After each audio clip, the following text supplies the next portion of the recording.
السلام علیکم ورحمۃ اللہ۔ امید کرتا ہوں آپ سب خیریت سے ہوں گے۔ میں ہوں کاشف محمود اور آپ دیکھ رہے ہیں اسلامک ہب آفیشیل۔ آج کی ویڈیو میں ہمارا سب سے پہلا عمل حاجت کے لیے ہے۔ اللہ رب العزت اس دنیا میں موجود سب انسان کے سب مسئلوں کو اپنی رحمت سے حل فرما سکتے ہیں۔ اللہ رب العزت کے قبضہ قدرت میں ساری دنیا اور ساری دنیا کے انسان اور انسانوں کے سب حالات، ان کو ٹھیک کیسے کرنا ہے، یہ اللہ رب العزت کے قبضہ قدرت میں ہے۔ یاد رکھیے۔ جی ہاں، وعلیکم السلام ورحمۃ اللہ۔ آپ سن سکتے ہیں، کوئی حرج نہیں۔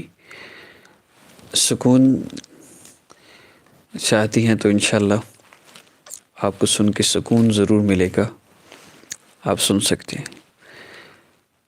میں اللہ کا کرم ہے، الحمدللہ ٹھیک ہوں۔ تو میں عرض کر رہا تھا، اگر آپ سکون والی، عزت والی، راحت والی، چین والی زندگی گزارنا چاہتے ہیں، سکون چاہتے ہیں، تو سکون اللہ رب العزت کی یاد میں ہے، اللہ رب العزت کے ذکر میں ہے۔ الا، یاد رکھو، غور سے سنو۔ جب بندہ کوئی اعلان کرتا ہے، بھائی متوجہ ہو جاؤ، میں ایک بات کرنے لگا ہوں، ہر بندہ متوجہ ہو جاتا ہے، تو پھر آگے وہ پھر بات کرتا ہے۔ تو اللہ فرما رہے ہیں، الا، غور سے سنو، میری یاد میں، میرے ذکر میں دلوں کا سکون ہے، دلوں کا چین ہے، دلوں کی راحت ہے۔ تو ہم اللہ رب العزت کو یاد بھی کریں، اللہ رب العزت سے اپنے مسائل کو حل بھی کروائیں۔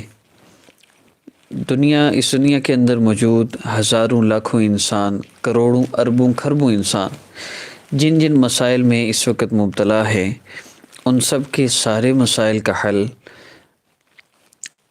میری کوشش ہے، ایک کاوش ہے کہ میں بتا سکوں۔ اس کے لیے ہم نے گزشتہ 3 سالوں میں اس چینل پر رابطہ کرنے والے مختلف لوگوں نے جن مسائل کے لیے رابطہ کیا، ان مسائل کے حل کے لیے ہم نے کوشش کی، تو وہ اوورال 20 قسم کے مسائل ہیں جس میں اس وقت ہر بندہ مبتلا ہے۔ ان میں سے کسی نہ کسی مسئلہ میں کوئی نہ کوئی بندہ مبتلا ہے اور پریشان ہے۔ تو اس میں ہمارے 20 ٹاپک ہیں، جس میں حاجت کے حوالے سے، جادو کے حوالے سے، شوہر کے حوالے سے، ساس بہو کے حوالے سے، غرض ہر مسئلے کے حوالے سے انشاءاللہ آپ کو وظائف بتائے جائیں گے۔ تو سب سے پہلے ہم حاجت کے لیے بات کرتے ہیں، اس کے بعد یاد رکھیے، صرف وظائف نہ کیا کیجئے، اللہ رب العزت سے تعلق بھی رکھیں اور اللہ رب العزت کی یاد میں بھی لگے رہا کیجئے اور اللہ رب العزت کی عظمت بڑائی بھی بیان کرتے رہا کیجئے۔ تو آپ کی کوئی بھی حاجت ہے جو سالوں سے پوری نہیں ہو رہی، کوئی پریشانی ہے ایسی جس سے آپ کو نجات نہیں مل رہی، کسی بھی قسم کا آپ کا مسئلہ ہے جو حل نہیں ہو رہا، تو آپ نے اس عمل کو کرنا ہے، انشاءاللہ اللہ رب العزت آپ کے بڑے سے بڑے مسئلے کو حل فرما دیں گے۔ یاد رکھیے، جب بھی کوئی وظیفہ آپ کو بتایا جاتا ہے تو اس میں سب سے پہلی چیز درود پاک ہوتا ہے۔ شروع اور آخر میں درود پاک ضرور پڑھا کیجیے، ایک بات۔ دوسری بات یہ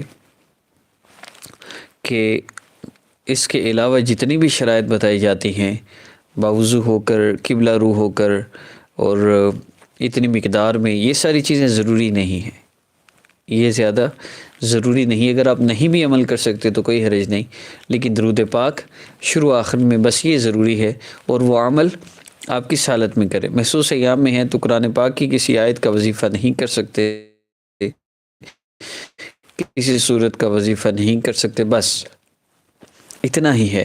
آپ نے کرنا کیا ہے، آپ نے 3 مرتبہ درود پاک پڑھنا ہے۔ اس کے بعد آپ نے اللہ رب العزت کے اسماء مبارکہ یا سمیع یا بصیر، آپ نے ان کو 11 مرتبہ ہر نماز کے بعد پڑھنا ہے، اور اس کے بعد آپ نے پھر دعا کر کے 3 مرتبہ درود پاک پڑھنا ہے۔ انشاءاللہ آپ کی بڑی سے بڑی حاجت اللہ رب العزت پورا فرما دیں گے۔